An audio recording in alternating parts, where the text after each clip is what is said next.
Be me, Lydia, 41, senior project manager. Been with Emmanuel for 14 years, married for 11. Consider myself intellectually evolved, someone who sees through the constructed narratives that keep society stagnant. Spent years trying to help Emmanuel understand the systems of oppression he unconsciously perpetuates. Every conversation an opportunity for education, every interaction a chance to dismantle problematic patterns. It's a Tuesday evening when everything starts unraveling. Emmanuel comes home from his job at the engineering firm looking tired. He's holding some takeout because I texted him to grab dinner.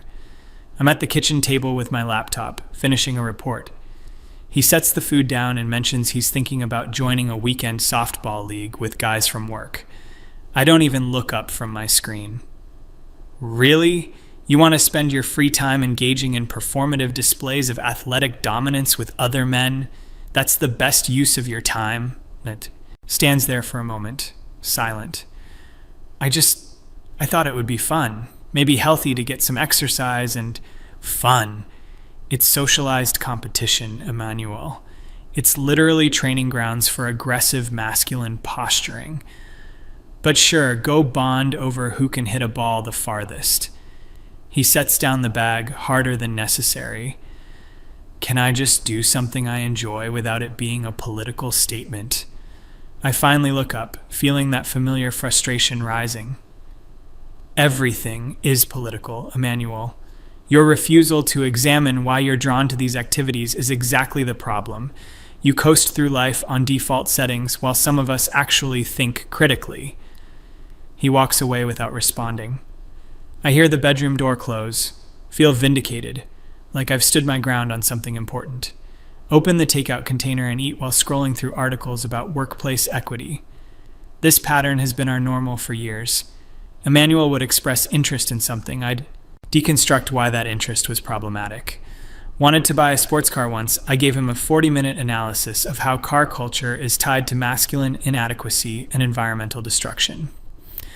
Mentioned watching a game with his brother Jason. I explained how spectator sports are bred in circuses, distractions from real systemic issues. Every time, I thought I was helping him evolve. Every time, he'd just go quiet and the conversation would end. Our physical relationship had deteriorated to nothing over the past 3 years. Whenever he'd initiate, I'd feel this visceral resistance. It felt like he wanted something from me, not with me. Started giving him readings about enthusiastic consent and emotional labor. I need to feel intellectually connected, I'd tell him. But every conversation where he'd try to connect, I'd find some flaw in his reasoning to correct, some internalized bias to point out, some blind spot to illuminate. He stopped trying to initiate anything, physically or emotionally. I told myself this was fine, that I didn't need that kind of validation, that a partnership should be based on mutual growth and challenge. The divorce papers come on a Thursday. I'm completely blindsided. He's at work, and a process server hands me an envelope at our front door. My hands shake as I read through the legal language. Irreconcilable differences. There's a note in his handwriting paper-clipped to the documents. I can't live the rest of my life being your project to fix. I deserve to be with someone who actually likes who I am. I'll be staying with Jason. My lawyer will be in touch. I call him immediately, 17 times. He doesn't answer. I call Jason, his younger brother. Jason picks up on the 4th ring. He doesn't want to talk to you, Lydia. Jason, this is insane. We need to discuss this like adults. He can't just... He tried discussing things for 11 years. You lectured him. There's a difference. Jason's voice has an edge I've never heard before. That's not fair. I was engaging with him intellectually, trying to help him understand. Understand what? That everything about him was wrong, that every interest he had was problematic, that wanting his wife to show him basic affection was male entitlement? Feel my face getting hot. I never said everything about him was wrong. I was pointing out problematic patterns that, Lydia, he's done. Actually done. Sign the papers. Make this easy for once. The line goes dead. Spend the weekend in complete shock. This wasn't how this was supposed to go. I'm the one who's aware, who's educated, who understands power dynamics. He's the one who should be grateful I pushed him to be better. Call my mother, expecting support. She listens quietly as I explain the situation. Well, honey, I always thought you were quite hard on him. Feel betrayed. Hard on him? I was helping him grow. Were you? Or were you trying to reshape him into something he never wanted to be? I can't believe you're taking his side. I'm not taking sides. I'm just saying Emmanuel was always kind to you, always tried to make you happy, and you always seemed disappointed in him. Get off the phone, feeling more isolated. Monday at work, my coworker Peter stops by my desk. Peter is 38, married with 2 kids, decent at his job, but not particularly ambitious. We've worked together for 6 years, always professional, but never close. Hey, Lydia, you got a minute? I'm buried in spreadsheets, not really in the mood for small talk. Kind of busy, Peter. What's up? He glances around the office. Can we grab a conference room? It's about something personal. My stomach drops. Does he know about Emmanuel? We walk to an empty room. Peter closes the door. He doesn't sit down, just stands there, looking uncomfortable. I heard about you and Emmanuel. Jason is friends with my brother-in-law. Small world. Cross my arms defensively. I don't really want to discuss my personal life at work, Peter. He nods slowly. I get that, but I'm going to say something anyway because someone needs to. Here we go. Another man ready to defend another man. Emmanuel is a good guy, Peter starts. He really is. And I watched you, for years, just tear him down piece by piece whenever he'd show up at company events. Feel my jaw clench. Peter, you don't know anything about my marriage. You're right. I don't know the private details, but I know what I saw. I saw you mock him in front of people, correct him constantly, roll your eyes when he talked, make little comments about his opinions being typical or limited. Peter's voice is getting louder, angrier. I watched this good-hearted guy who clearly loved you just shrink around you over the years. And you know what? My wife pointed it out before I even noticed. She said that poor man looks miserable and she treats him like he's stupid. My face is burning now. I never treated him like he was stupid. I engaged with him critically, which is more than most people do with their partners. Just because I didn't coddle him doesn't mean critically. Peter's voice actually rises to a shout. He catches himself, takes a breath, but his face is red with anger. Lydia, there's a difference between critical engagement and constant criticism. You made him feel like garbage, like everything about him was wrong and needed fixing. Peter paces the small conference room, clearly struggling to control his anger. Do you know how many times Emmanuel came to our company events and tried to connect with you, tried to put his arm around you, tried to be affectionate, and you'd physically recoil or make some comment about performative displays? I have boundaries about public. Boundaries? You're married to the guy. Or you were. He wasn't some creep hitting on you at a bar. He was your husband trying to show you affection. Peter slams his hand on the conference table. I've never seen him this angry. You know what Jason told my brother-in-law? That Emmanuel would come over and just sit in silence for hours because he was so emotionally exhausted from walking on eggshells around you. That he felt like he couldn't say anything, like anything, without you explaining why he was wrong to think it or feel it or want it. Every interest he had, you shit on. Every feeling he expressed, you invalidated. Every attempt to connect, you rejected. And you dressed it all up in this language of consciousness and awareness, but really you were just being cruel.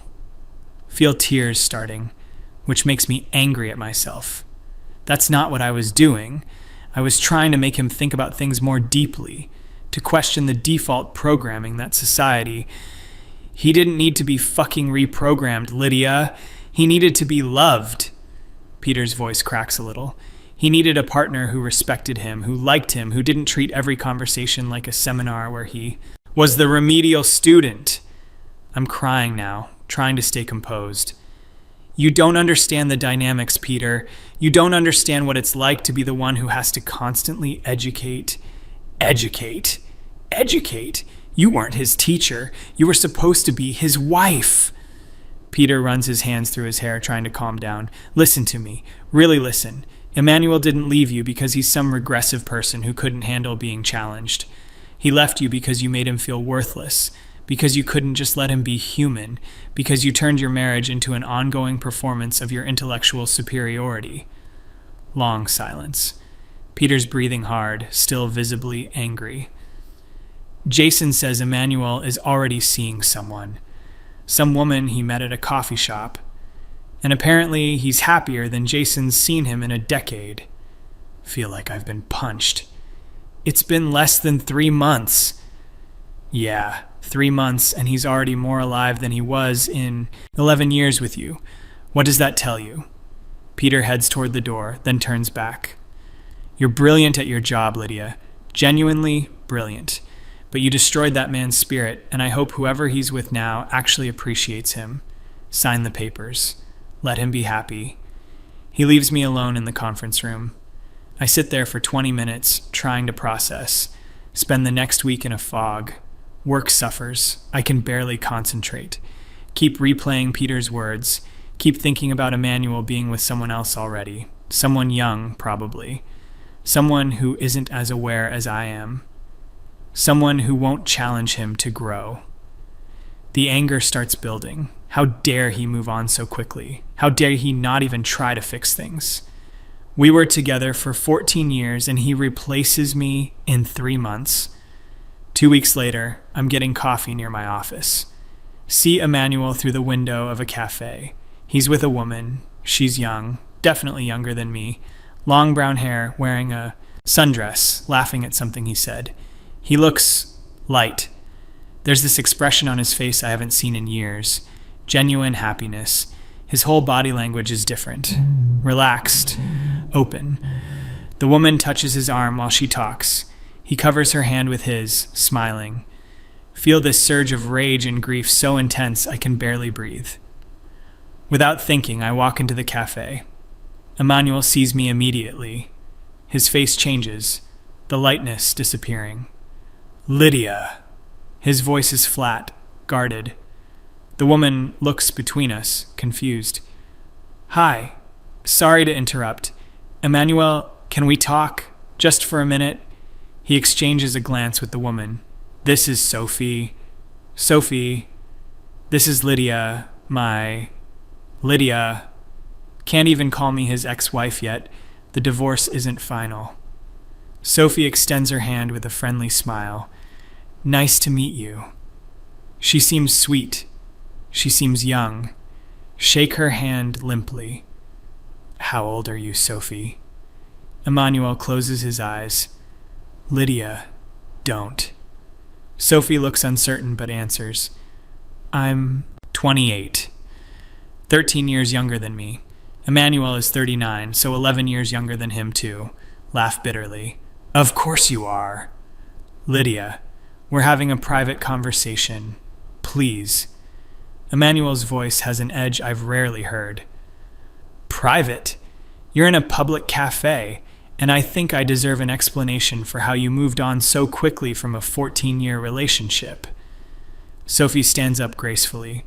I'll give you some space. I'll be outside, Emmanuel. She leaves with her coffee. Emmanuel watches her go, his jaw tight. When he turns back to me, his eyes are hard. You don't deserve anything from me. You lost the right to explanations when you made me feel like shit about myself for 11 years. Sit down across from him without being invited. That's not fair. I was trying to help you become more aware, more conscious of... Aware of what, Lydia? His voice is rising now, angry in a way I've never heard. Aware of how everything I liked was wrong, how every thought I had was contaminated by the wrong influences, how wanting my own wife to touch me was problematic. People are starting to glance over. Emmanuel leans forward, speaking more quietly but with intense anger. Do you know what it's like to live with someone who treats you like you're fundamentally flawed? Who makes you feel like you have to apologize for existing the way you exist? I never made you apologize for existing. I just wanted you to think critically about bullshit. He actually raises his voice. You wanted me to think like you, to value what you value, to be interested in what you're interested in, and anything outside of that was beneath you. Feel defensive, attacked. I exposed you to ideas, to perspectives you wouldn't have considered otherwise. That's what partners do. They challenge each other to grow. No, Lydia. Partners support each other. Partners respect each other. What you did was relentlessly criticize. Emmanuel is on a roll now. Years of suppressed anger pouring out. I wanted to watch football with my brother. You gave me a lecture about bread and circuses and manufactured tribalism. I wanted to restore a vintage car with my dad before he got too old to work on engines. You told me it was a waste of money and environmentally destructive and probably sublimated sexual anxiety. He's ticking items off on his fingers. I wanted to take a camping trip with college friends. You said traditional male bonding rituals were regressive.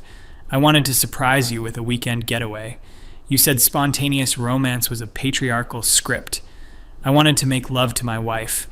You gave me a reading list about consent culture and made me feel like a predator for having desire. His voice breaks a little on the last one. Every single thing.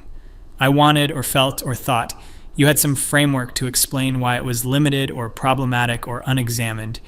Do you have any idea how exhausting that is? How completely soul-destroying? I'm crying now, trying to defend myself. I was trying to build something better with you, a relationship based on real consciousness instead of just default patterns. I didn't need consciousness, Lydia. I needed kindness. Emmanuel slams his coffee cup down. I needed a partner who could just be with me without constantly correcting me, who could see something good in me instead of always finding something to fix. He's breathing hard, eyes wet. Do you know what Sophie said to me on our first date? I told her I was going through a divorce, and she asked me what I liked to do for fun. And I realized I couldn't answer, because I'd spent so long being told that everything I enjoyed was wrong that I'd stopped having fun entirely. This hits me hard, but I'm still defensive. So you found someone younger and less challenging, and that's your solution? Someone who won't push you to grow? Emmanuel laughs, but it's bitter. Less challenging? Sophie has a master's in biochemistry and works in pharmaceutical research. She's brilliant. She's also kind. She also likes me. The difference is she disagrees with me about things without making me feel like I'm morally deficient. She has her own opinions without dismissing mine as products of cultural programming. She challenges my ideas while respecting me as a person. He stands up, preparing to leave. And yes, she's younger. She's also joyful and warm and affectionate, and she doesn't treat physical intimacy like it's a political negotiation. She touches me like she actually wants to, not like she's granting me a privilege. I feel humiliated, desperate. Emmanuel, we built a life together, 14 years. You're throwing that away for some girl you barely know. He looks at me with something like pity. I'm not throwing anything away. You destroyed it, piece by piece. Year by year, every time you chose being right over being kind. Every time you chose your ideology over our relationship. That's not what happened. That's exactly what happened. And the saddest part is, you still don't see it. He walks toward the door, then turns back. Sign the papers, Lydia. Let me go. I'm happy now. Actually happy. Don't drag this out. He leaves to join Sophie outside. Through the window, I watch him put his arm around her. She leans into him naturally, easily. They walk away together. I sit alone with cold coffee and hot tears. The next week is a blur. Can't stop thinking about Emmanuel and Sophie. Torture myself by driving past his brother Jason's house where he's been staying. His car isn't there. Probably at her place. Probably happy. Probably not being constantly criticized and corrected. The rage and grief cycle through me constantly. How did I become the villain in this story? I was trying to make things better. I was trying to elevate our relationship beyond the mundane. Wasn't I? Friday evening, my doorbell rings. It's Jason, Emmanuel's brother. He's 36, contractor, married with a daughter. We were never close. He always seemed to view me with polite distance. "Lydia, we need to talk." His voice is tight, controlled anger. "Jason, I really don't think—" "I don't care what you think. Let me in, or I'll say what I need to say right here on your porch." Step aside, let him in. He doesn't sit, just stands in my living room, radiating fury. "I want you to know what you did to my brother." Here we go again. Another man ready to blame me. "Jason, my marriage is between Emmanuel and me." "No, not anymore. You made it everyone's problem when you turned him into a shell of himself, when he'd come to my house and just stare at the wall, when my wife would try to talk to him and he'd barely respond because he'd been so beaten down he didn't know how to have a normal conversation anymore." Jason's fists are clenched. "Do you remember the barbecue 3 years ago? The one at my house?" I remember. Emmanuel had wanted to go. I'd complained. It was too hot, and the food wouldn't align with our meal plan. You showed up 2 hours late after Emmanuel begged you to come, and when you got there, you spent the entire time on your phone, barely spoke to anyone, and then announced you needed to leave early because the conversation was intellectually unstimulating. Did I say that? Probably. It was mostly people talking about their kids and home renovations. Emmanuel was so embarrassed, so hurt. My wife told me later she saw him tearing up in our garage, just standing there trying to compose himself. Didn't know that. After you left, he stayed. And you know what he did? He apologized to everyone for your behavior. He apologized for you being rude to his family. Jason steps closer, his voice rising. That became the pattern, didn't it? You'd belittle him, embarrass him, dismiss him, and he'd just absorb it. He'd make excuses for you. He'd try harder to make you happy, and nothing was ever enough. I had standards for our relationship, for how we communicated. Standards? You had a weapon. You used your intelligence and your vocabulary as weapons to make him feel small.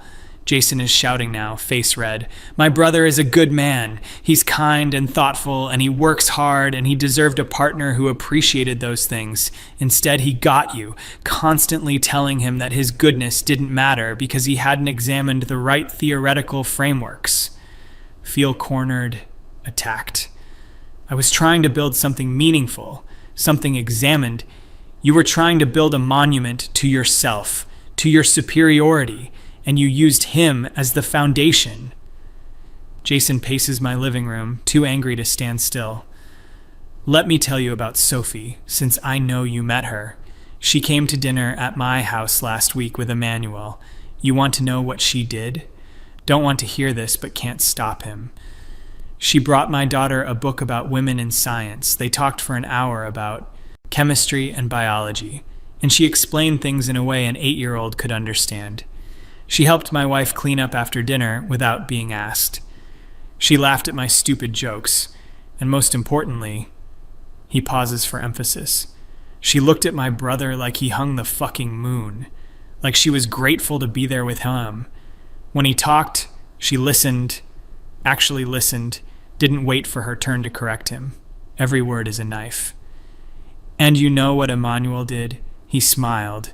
He laughed. Real laughter, not that nervous chuckle he developed around you. He held her hand. He was affectionate and open, and he seemed free. That's what you took from him, Lydia. His freedom to just be. You imprisoned him in constant self-consciousness, always monitoring himself, always wondering if what he was about to say would meet your approval or trigger another lecture. Crying again, can't seem to stop these days. I loved him. I do love him. Jason's laugh is harsh. You loved the project of him. You loved having someone to mold and improve. You didn't love Emmanuel.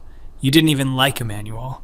If you did, you would have been able to just enjoy him instead of constantly trying to fix him. He heads for the door. He's happy now. Genuinely happy. And it's killing you, isn't it? That he found that happiness so quickly without you. That it was so easy for him once you were out of the picture. It is killing me. Sign the fucking papers. Don't contest anything. Let him have this. It's the least you can do after taking 11 years from him. Jason slams the door on his way out. I slide down the wall, sobbing on my living room floor. Next day is Saturday. My father calls.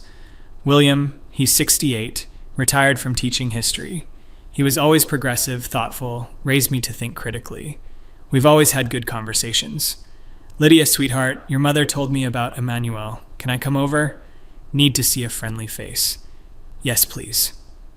He arrives, an hour later with groceries, makes me lunch while I sit at the kitchen table like a child. We eat in silence for a while. Then he speaks. I need to tell you something and you're not going to like it. Brace myself. I failed you as a father. Not what I expected. Dad, no, this isn't about... He holds up a hand. Let me finish. I raised you to value intelligence above almost everything else, to prize critical thinking, analytical ability, theoretical understanding, and I didn't balance that with teaching you kindness, compassion, grace. Dad sets down his fork, looks at me seriously. I saw how you treated Emmanuel over the years. Your mother mentioned it several times. She wanted me to talk to you. I didn't. I told myself it was your marriage, your business. But really, I was proud that you were so intellectually rigorous. I saw you applying everything I taught you. He looks pained. But I taught you wrong, or incompletely. I taught you to dissect ideas, but not to cherish people. To win arguments, but not to build relationships. To always be right, instead of sometimes being kind. Feel defensive even with my father. You taught me to have principles, to stand for something. I taught you to be alone. His voice is sharp now, angry. Because that's what you are now, Lydia. Alone. And it's my fault for not teaching you that being the smartest person in the room means nothing if no one wants to be in the room with you. Dad stands up, starts pacing like Jason did. That boy loved you. Emmanuel really loved you. I saw it in how he looked at you, even years into the marriage when you'd dismiss something he said at family dinners, even when you'd correct him in front of everyone. He'd just take it and keep loving you. I was engaging with his ideas. You were humiliating him. My father, who never raises his voice, is shouting. You made him feel stupid in front of his own family, in front of my family. You'd roll your eyes, use words you knew. He wouldn't know. Explain things in the most condescending way possible. He's red in the face now, angrier than I've ever seen him. I watched you do to your husband what I did to your mother for years before I learned better. The constant intellectual one-upmanship. The inability to just let something go. The need to always educate, always correct. Didn't know my parents went through something similar. Your mother almost left me. Did you know that? 23 years ago, she packed a bag and was ready to go because she said living with me was like being perpetually on trial for not being smart enough. Dad sits back down heavily. I had to learn, painfully, that marriage isn't a seminar. That love isn't about molding someone into your ideal. That partnership means accepting someone as they are, not as you wish they'd be.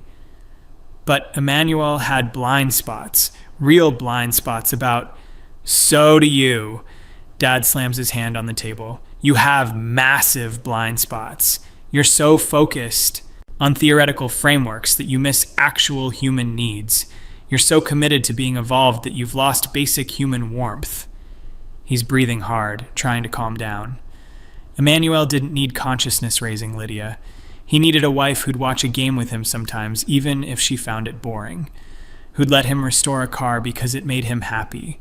Who'd make love to him without turning it into a philosophical discussion about desire and power. Every criticism cuts deeper. You know what Emmanuel told me? About 6 months before he left? Didn't know they talked privately. We ran into each other at the hardware store. He was buying something for the house. We got coffee, and I asked him how things were. Really asked. Dad's eyes are wet now. He said, I feel like I'm failing a test I didn't know I was taking, every day. He said he couldn't make you happy, that nothing he did was enough, that he'd stopped trying to share things with you because your response was always to explain why those things were beneath him or problematic. Dad wipes his eyes, and I gave him advice. I told him to be patient with you, that you were brilliant, and that brilliance came with sharp edges. I told him you loved him even if you had trouble showing it. I told him to keep trying.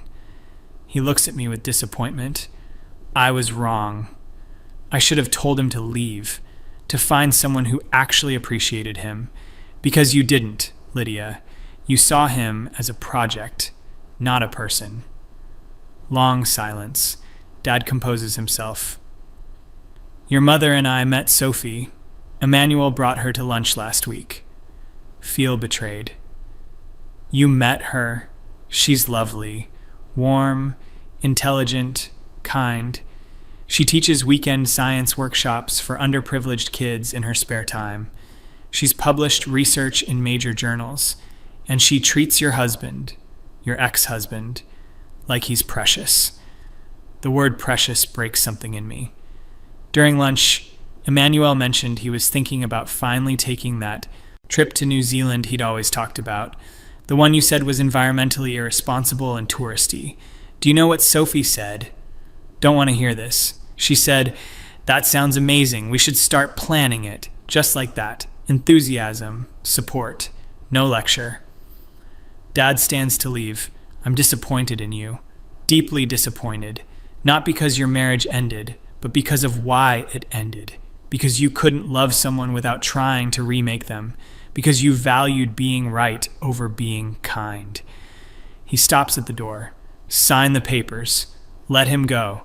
And maybe take some time to examine your own blind spots instead of everyone else's. He leaves. I'm completely alone. Spend the weekend in complete despair. Everyone is against me. Everyone thinks I'm the villain. But I was just trying to build something better. Trying to create a relationship based on real awareness. Wasn't I? Start really thinking about specific memories. Emmanuel coming home excited about a promotion, me immediately analyzing the corporate power structures that made his achievement hollow. Emmanuel wanting to buy me flowers, me explaining how the flower industry was exploitative and the gesture was cliché. Emmanuel trying to plan a romantic anniversary, me critiquing the commercial construction of romance. Emmanuel reaching for me in bed, me moving away and suggesting we were beyond needing physical validation. Every memory has the same pattern. Him offering something, me explaining why it was insufficient or problematic. Him trying to connect, me using it as a teaching moment. Him being human, me demanding he be better. Monday morning, Peter stops by my desk again. Can we talk? Conference room? Follow him silently. He closes the door, sits down this time. His voice is calmer, but still firm. I heard about the confrontations. Jason told Emmanuel's friends word gets around. Nod, feeling numb. I want to say something else, and then I'm going to drop it because it's not really my business, but you need to hear it. Wait. You're going to be tempted to tell yourself a story about this, about how you were too evolved for Emmanuel, too conscious, too aware, how he chose someone simpler, less challenging, someone who won't push him to grow. It's like he's reading my mind. Don't tell yourself that story, because it's not true and it'll poison whatever comes next for you. The truth is harder. The truth is you were cruel. Maybe not intentionally, maybe you thought you were helping, but the impact was cruelty. You made someone who loved you feel worthless. Tears starting again, seem to cry constantly now. Sophie isn't less than you. She's not simpler or less challenging. She's just kind. She has boundaries without being punishing. She has standards without being contemptuous. She challenges Emmanuel without diminishing him. Peter leans forward. That's the skill you never learned. How to push someone to grow while still making them feel valued. How to disagree without dismissing. How to have principles without being rigid. He's right. I know he's right. What do I do now? Peter shrugs. Sign the papers. Go to therapy. Maybe actually examine your own behavior with the same rigor you applied to everyone else's. Learn that being smart isn't the same as being good. He gets up to leave, pauses. For what it's worth, I hope you figure it out. You're good at your job. You could be good at life too if you learned some humility. That night, I finally really look at the divorce papers. Emmanuel is asking for almost nothing. Just wants to split assets evenly, no alimony requested. He's making it as easy as possible. Just wants out. Wants to be free of me. I sign everything. Feel like I'm signing away 14 years. But really, those years were already gone. I just hadn't admitted it. 2 weeks later, I see them again. Emmanuel and Sophie at a restaurant. I'm walking past, and they're visible through the window. They're celebrating something. There's champagne. Sophie is showing him something on her phone, both laughing. He kisses her forehead. She lights up. The way she looks at him. It's how I never looked at him, not in 11 years. Maybe not ever. Emmanuel catches my eye through the window. We lock gazes for a long moment. There's no anger in his face anymore, just nothing. Indifference. He's moved on, completely. I'm just someone he used to know, someone who hurt him, someone he survived. He turns back to Sophie. Doesn't watch me walk away. I'm already forgotten. Finally understand what I lost. Not just Emmanuel, but the chance to be someone who built things instead of deconstructing them, someone who loved generously instead of conditionally, someone who valued kindness as much as consciousness. I destroyed something real because I was so sure I knew better, so sure that my framework was more important than his feelings, so convinced that being right mattered more than being loving. Peter was right. Jason was right. My father was right. I was cruel, dressed it up in intellectual language, made it seem like growth and evolution, but it was just cruelty. And now I'm alone with my principles and my frameworks and my consciousness. And Emmanuel is happy with someone who just likes him, someone who doesn't need him to be anything other than who he is. The worst part is understanding that I can't go back, can't undo years of criticism, can't resurrect what I killed through 1,000 small dismissals, can't compete with someone who offers warmth instead of correction. Sophie won not because she's younger or simpler, but because she offers what I never could. Acceptance, appreciation, joy. Sign the final papers. The lawyer processes everything quickly. Emmanuel wanted it done fast, wanted to move forward with his life, with Sophie, without me, owned by my own arrogance, destroyed by my inability to value what I had.